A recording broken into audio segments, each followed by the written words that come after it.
Halo guys, assalamualaikum warahmatullahi wabarakatuh. Terima kasih yang udah stay kesana channel yang tersama official lagi. Semoga kalian selalu sehat. Berkah untuk kita semuanya. Gimana kabar kalian? Sehat? Alhamdulillahirobbilalamin. Kesama waras. Guys, sama subuhan ini cuy. Janji padahal jam setengah 12 tayang ya. Wah, Kaisam ingkar janji. Enggak cuy. Ceritanya tuh mau ngoceh Kaisam. Cuma Kaisam masih mendampingi mbaknya sampai jam setengah 12 malam tadi untuk mendapatkan hak-haknya, untuk mendapatkan baju-bajunya. Jadi biar kayak Tisam itu menceritakannya sekalian dan endingnya bagaimana. Jadi ya udah Kaisam menunggu mbaknya untuk keluar dari rumah majikan dulu. Mbaknya sudah keluar dari rumah majikan tadi jam setengah 12. Nah, mbaknya ini nggak nanggung-nanggung, nggak jadi tahanan polisi, tapi tahanan imigrasi. Ngeri nggak sih cuy? Mungkin Kaisam ini pelan-pelan ngomong ya, karena masih pagi banget. Ya Kaisam juga masih tidur. Tapi Kaisam udah bangun. Yampuy, ngopi, wes. Nikmatnya Masya Allah. Pagi-pagi udah ngopi. Kaisam makan apa? Itu ada roti, cuma Kaisam belum makan. Ada ya begini aja ya. Kaisam tuh sampai ngelus dada gitu. Kok kalian itu nggak ngerti aturan atau gimana? Atau kalian itu percaya aja sama agensi kalian? Wes, Kaisam pakai kaos yati sama ini. Wes, ada yang mau? Ada yang mau? Wes, Masya Allah. Komen pertama. Kaisam ngerjain. Oke, ayo kita bahas. Ini menjadikan pembelajaran untuk kita. Kita jangan percaya cuy ya dengan agensi atau dengan majikan. Mereka mungkin saja saat suka sama kita, mereka pasti akan nge-backup dan menganggap biasa-biasa aja gitu ya. Nah, tapi permasalahannya, bagaimana kalau kita ditusuk dari belakang? Wah, mati dong Asab. Iya, wassalam kita. Udah kita dipecat, dilaporkan ke imigrasi. Sebenarnya kesalahan ini bukan cuma kita aja, tapi agensi majikan pun terlibat. Tapi imigrasi mendapatkan laporan ini secara bodong. Jadi ibaratnya imigrasi mendapatkan laporan beserta bukti, tapi yang laporin ini dirahasiakan. Ataukah mungkin majikan yang melaporkan atau agensi yang melaporkan. Dugaan terbesarnya ini majikannya sendiri yang laporin coy. Karena saat mbaknya keluar dari imigrasi, majikannya langsung memutus kontrak. Cece, karena kamu bermasalah hukum, jadi kamu tidak boleh pulang ke rumah. Nyesek nggak sih kayak gitu? Udah kayak gitu, udah kita dipecat. Harusnya kita mendapatkan hak-hak kita ya cuy ya. Tapi majikan ini memutar balik untuk menunggu sampai esok hari, nanti baju-bajunya diantar. Kaisam bilang, jangan, sekarang kamu ambil bajumu. Gimana caranya Kaisam? Poking, bawa polisi naik, biar kamu bisa membereskan dan kamu minta hak-hakmu. Kurang ajar majikan kayak gitu. Iya kan? Akhirnya mbaknya nurut. Akhirnya security yang nemenin mbaknya ke atas, alhamdulillah hak-haknya keluar. Dan mbak ini diberikan hak sebesar 8.000. Setelah hitung-hitungan langsung cair. Kopernya udah bisa langsung dibawa malam itu juga. Jadi kita nggak usah pilih pala ya cuy. Majikan itu kalau kayak gitu, kalau buat kalian nih yang susah bajunya diambil, naik, bawa polisi ke atas ya. Jadi biarkan polisi yang nemenin kalian untuk packing barang. Ya semoga aja sih kita selalu dilindungi ya cuy ya. Amin ya rabbal alamin. Ayo lanjut, kita gimana sih kisahnya? Gini aja ya. Kemarin malam itu jam 10 malam itu dia baru dilepaskan dari imigrasi, dari tahanan imigrasi aja ya. Dia ke Wancai dipanggil sama imigrasi. Jadi dia ini izinlah sama majikan karena dapat panggilan surat. Sesampainya imigrasi, mbaknya ini ditanya sama imigrasi, kamu tahu kan kenapa kamu saya panggil di sini? Jadi saat tahun lalu dia ini diterminate sama majikan sebelumnya. Itu di tanggal 4 April coy. Nah, buat kalian yang diterminate, kalian itu cuma punya waktu 14 hari untuk mencari majikan ya coy. Lebih dari 14 hari itu kalian overstay. Apakah bisa kayak Tisam lebih dari 14 hari itu kita keluar dari Hong Kong? Bisa. Asal kamu extend dulu ke imigrasi. Jadi kalau misalkan kamu nih tanggal 4 diterminate, terus sampai tanggal 14 kamu beli tiketnya, ini misalkan jatuhnya di tanggal 19, itu kan overstay 1 hari. Kamu wajib ke imigrasi dulu untuk melakukan extend atau penerbangan. Ngomong sama imigrasi, saya baru dapat tiket tanggal segini. Nanti dikasih izin keluar sama imigrasi yang berupa amplop cap merah itu.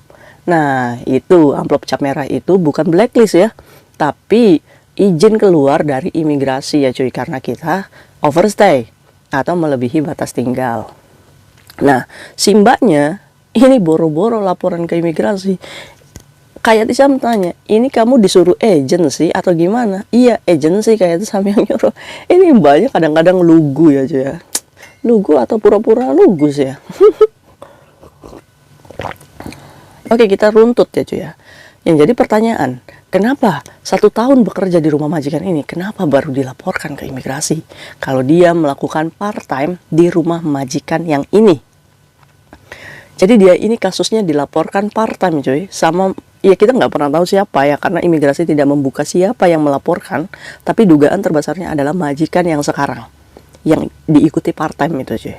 Jadi dia ini menunggu visa di majikan ini, ya kan sosotai kalian itu. Ya sama sekali nggak boleh cuy. Itu sama aja kalian itu melakukan pekerjaan di luar kontrak karena kalian nggak punya visa kerja. Ingat, part-time apa hukumannya? 2 tahun self prodeo dan uang denda 50.000 Hong Kong dolar. Ini masuknya kriminal ya. Akhirnya cuy, di 4 April si pekerja migran ini kan diterminate sama majikan sebelumnya. Dapat majikan yang ini nih. Nah, dapat majikan yang ini interview itu di tanggal 8. Di tanggal 19 dia baru cimeng. Loh, harusnya di tanggal 18 aja si pekerja migran ini sudah overstay cuy. Udah harus keluar dari Hong Kong ya. Tapi dia maksain tetap ada di Hong Kong cuy dengan status overstay. Tanggal 19 dia ini tanda tangan kontrak. Harusnya setelah tanda tangan dia ini nih langsung exit ya. Dia malah enggak. Di tanggal 19 dia malah sikung di rumah majikan yang ini. Ini berarti kan memang udah bener-bener prosedurnya menyalahi ya. Apakah di luar sana masih banyak agen-agen kayak gini? Coba ya cuy ya, kalau misalkan kalian ada di posisi ini, jaga diri kalian sendiri. Saya harus ngitung, oh masa overstay saya berapa hari nih ya. Di tanggal 19, ini kejadiannya tahun lalu ya. Di tanggal 19 dia sikung di rumah majikan baru ini sampai tanggal 25. Wow. Ini otomatis udah lama ya sikung. Udah overstay-nya udah lebih dari 2 minggu. Terus di tanggal 26 dia baru exit dari Hong Kong. Dan lucunya si pekerja migran ini nggak laporan dulu ke imigrasi, langsung mau exit ke Macau. Apa yang terjadi? Ya dicekal lah cuy. Imigrasi itu udah tahu kalau misalkan kalian itu posisinya determinate dan waktunya segini. Kok bisa tahu ya Kaisam? Kan majikan dulu otomatis laporan ke imigrasi kalau mereka sudah pemutusan kontrak. Gimana sih kalian tuh? Kadang-kadang kalian ini. Akhirnya sesampainya mau exit Macau, si imigrasi Macau ini imigrasi Hong Kong ini ngomong, oh kamu harus ke Wancai dulu karena kamu overstay.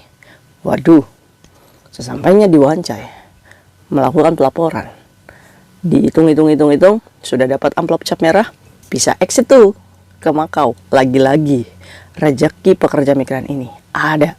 Setelah dia 26 exit ke Macau, tanggal 28 visanya turun cuy. Yang tadi yang majikan sikung, kok bisa ya kayak Sam? Ya karena mereka masih diam-diam aja. Imigrasi masih nggak ngerasa dibohongi cuy. Akhirnya apa? Akhirnya tanggal 29 di bulan Mei-nya dia balik lagi ke Hong Kong dengan visa kerja yang baru. Ini kan otomatis kan terlalu lama di Hong Kong ya kemarin. Bekerjalah dengan majikan ini cuy. Yang lebih dari 2 minggu dia sikung dulu di rumah majikan ini. Aman, bebas. Karena apa? Karena imigrasi nggak tahu, kita masih menutup-nutupi. Kerjalah dengan majikan ini, nggak tahu konfliknya gimana. Majikan mulai nggak suka. Majikan mulai uring-uringan sama kita. Majikan mulai toxic.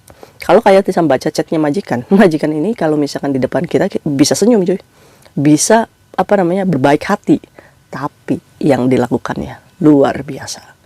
Apa yang terjadi Kaisam?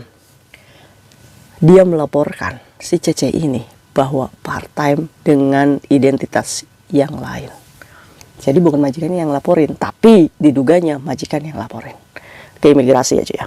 Akhirnya si pekerja migran ini dipanggil lah di imigrasi di tahun ini. Berarti kejadian tahun lalu ini diungkit di tahun ini. Akhirnya imigrasi ngomong, kamu part-time ya? Kamu part-time di majikan ini. Kenapa kamu lakuin kayak gitu? Jadi kamu tahu kan kesalahan kamu. Imigrasi ngomong kayak gitu cuy. Iya pak, sekarang saya tahu. Wes, ya mode pasrah cuy. Ya karena imigrasi udah punya bukti cuy kalau kita melakukan part-time di rumah majikan ini. Dan itu tuh nggak boleh banget. Akhirnya apa? Oke, kamu datang lagi di tanggal 22 untuk apa namanya? Ini kan imigrasi lagi masa investigasi aja ya. Laporin aja kalau kayak ada keterlibatan agen dan majikan, ya kan? Jangan mau kita hancur sendiri, bener nggak? Ini kan bukan kita yang mau. Nggak akan mungkin banget kita tahu aturan kalau misalkan agensi nggak mengatakan kepada kita aman kok. Kita ini kan domestic helper cuy. Kita follow agent yang memproseskan kita. Kalau agent bilang aman, ya kita pasti akan ikuti. Nah ini untuk kalian. Maka dari itu, jangan ikuti aturan yang salah ya. Jadi kalian sendiri harus belajar aturannya tuh bagaimana. Aturan main kerja di Hong Kong itu bagaimana. Supaya kalian selamat. Akhirnya si pekerja migran ini paspornya ditahan di imigrasi. Ya kan? Ini artinya si pekerja migran ini menjadi tahanan imigrasi. Masa investigasi atas kasus part-time-nya yang dilaporkan. Oke, Cece, kamu udah boleh pulang. Semalam itu udah boleh pulang dari imigrasi, tapi paspor ditahan di imigrasi. Sampai penyelidikan di tanggal 22, mbaknya dipanggil lagi ke imigrasi. Kaisem, berarti ini kriminal. Ia jelas melakukan part-time di luar sana. Ingat, dendanya 2 tahun sel prodeo dan denda 50.000 Hong Kong dolar. Part-time itu bermacam-macam. Kerja sikung, jualan, iya pokoknya melakukan aktivitas di luar visa kerja kita, yaitu pelanggaran ya cuy, pelanggaran imigrasi. Akhirnya si pekerja migran ini keluarlah tuh di jam 10, terus ngomong sama Kaisam, saya harus kemana Kaisam? Chat majikan saya begini. Iya kadang kita sedih ya cuy ya kalau kayak gini. Maka dari itu kenapa kita nggak mikir diri kita sendiri sih cuy, ya kan? Kalau udah kayak gini kan ribet. Kamu tahu nggak kalau misalkan visa kamu itu sudah pasti hancur di sini? Iya kayak Sam. Kamu tahu nggak kalau kamu jadi tahanan luar? Iya. Jadi si pekerja migran ini juga memberikan jaminan ke imigrasi sebesar 1.000 untuk bisa keluar ya cuy ya. Terus kayak Sam ngomong, setelah imigrasi ini selesai, kamu mau dideportasi sama imigrasi, kamu bisa ganti negara. Singapura, Taiwan, dimanapun, kamu jangan berkecil hati. Iya kayak Sam. Karena ya udah nggak bisa lagi kerja di Hong Kong cuy. Mati visanya.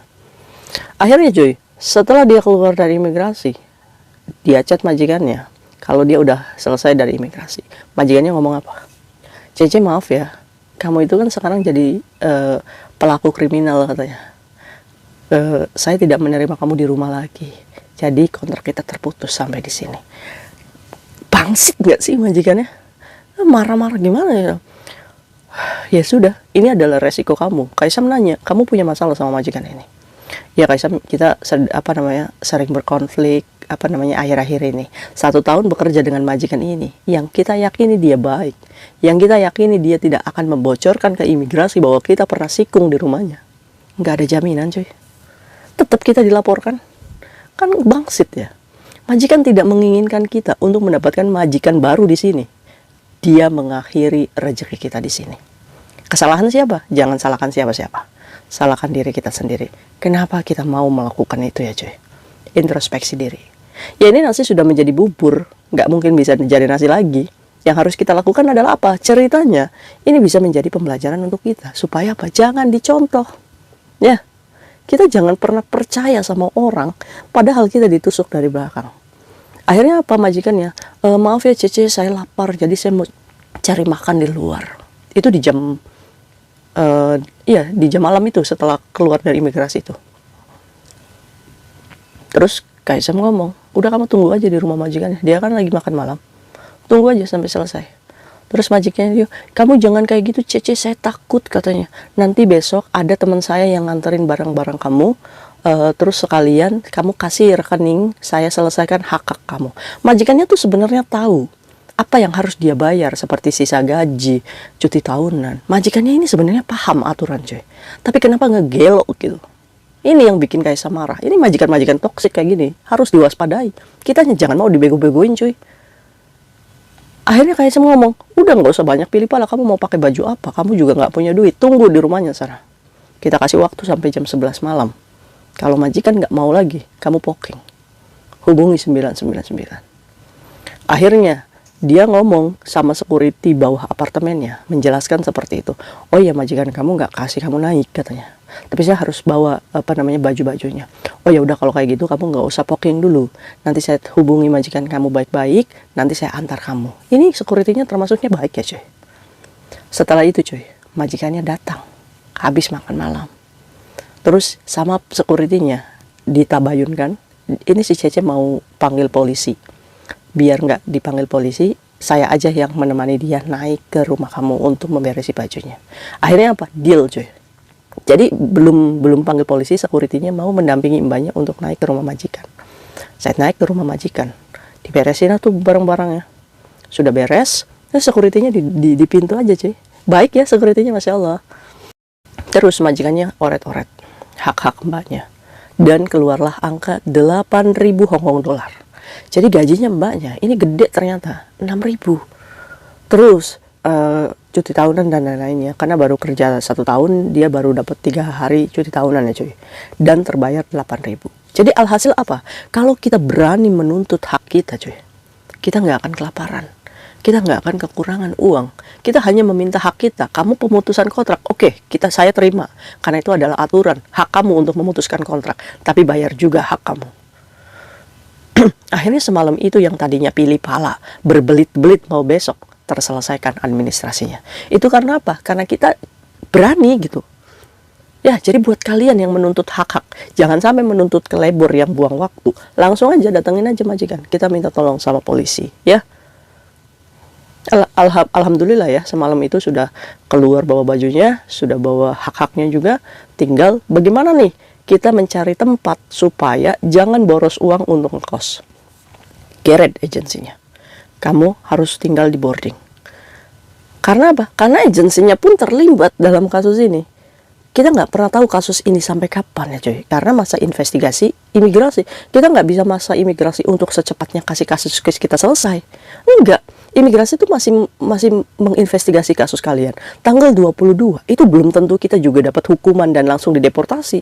Bisa aja kita untuk panggilan lagi, panggilan lagi, panggilan lagi. Entah berapa lama. Maka dari itu saran kayak Tisam, tinggal di boarding house yang disediakan oleh agensi. Mau nggak mau, kita harus tinggal di sana. Dan Kaisang pesan, ya mbak, 8.000 kamu jangan kirimkan ke Indonesia. Itu untuk biaya hidup kamu di sini. Karena kamu nggak tahu sampai kapan prosesmu selesai. Setidaknya kamu punya uang di sini untuk makan. Kalau kamu sakit, ya Kaisang sedih cuy, sedih. Ya kan? Kita sikung dapat gajinya berapa sih? Kita harus menanggung semua ini di akhir ending cerita kita kayak gini. Ini tuh nggak adil buat kita cuy. Tapi mau bagaimana? Teman kita sendiri yang memilih jalan seperti ini, ya konsekuensinya harus diterima gitu. Ya kan? Maka dari itu generasi 1, 2, 3, ikuti aturan. Jangan dicontoh seperti ini. Kita nggak pernah tahu siapa yang melaporkan ke imigrasi sehingga kita bisa menjadi tahanan luar di 1 tahun ke depan. Bayangkan, kalau 1 tahun yang lalu kita sudah tahu endingnya akan menjadi tahanan imigrasi, apakah mungkin kita akan melakukan ini? Jawabannya 1, pasti nggak mau Kaisang. Maka dari itu, kenapa kalian tidak say no sedari awal? Iya kan? Nah, buat kalian yang ditawarin sikung-sikung, kerja dulu di rumah calon majikan. Waspada hal ini terjadi dengan kalian. Untuk itu, lebih baik say no sedari awal. Majikan pertama kali ketemu kita pasti akan memberikan kesan baik cuy. Tapi kita nggak pernah tahu proses kita bersama mereka apakah masih dalam keadaan yang baik-baik. Bayangkan dengan kejadian mbaknya hari ini yang keadaannya tidak sebaik yang kita pikir. Untuk itu, say no sedari awal untuk menyelamatkan visa kerja kamu kerja di Hong Kong. Sepakat? Oke, pembelajaran mbaknya mungkin bisa menjadikan pembelajaran kita supaya lebih berhati-hati ya cuy ya. Jaga diri dan doakan mbaknya, walaupun dia salah, setidaknya semoga prosesnya di tanggal 22 besok, imigrasi mengampuni mbaknya dan membiarkan mbaknya untuk pulang lebih cepat. Ya, jangan lama-lama lah cuy, menjadi tahanan luar itu sakit. Kita nggak kerja, nggak tahu kita harus minta tolong makan dari siapa. Buat teman-teman Kaisam yang di luar sana yang masih jadi tahanan luar, semangat, yakin, dan semoga besok saat kalian pelaporan, kasus kalian selesai. Amin. Terima kasih buat kalian yang sudah saling mendoakan ya cuy. Jadi gitu ya cuy ceritanya. Ya mungkin pagi hari ini mbaknya bangun, dia berasa kayak mimpi. Oh iya, saya sekarang jadi tahanan imigrasi. Sedih guys dengerin Kaisam ngoceh. Oke, see you next video, bye bye. Assalamualaikum warahmatullahi wabarakatuh. Bye.